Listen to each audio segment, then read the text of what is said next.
Do you know how many everyday things around us exist thanks to refractory materials? For example, every solar panel that powers your home or charges your car depends on refractory materials. Here's why. Solar panels are made of glass, silicon wafers, aluminum frames, and copper wiring.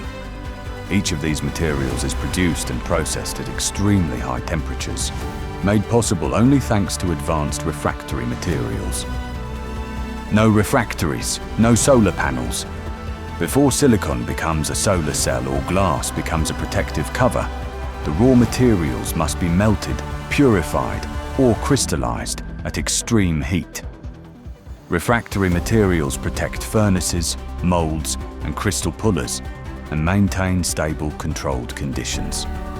They also protect the people working in high-temperature environments during solar technology production. Refractories don't just enable production, they define its quality. Accurate temperature control ensures precise crystallinity in silicon, purity in glass, and stability in conductive materials. This results in more efficient solar cells, stronger panels, longer service life, and higher energy output. From furnace to sunlight, refractories make it possible.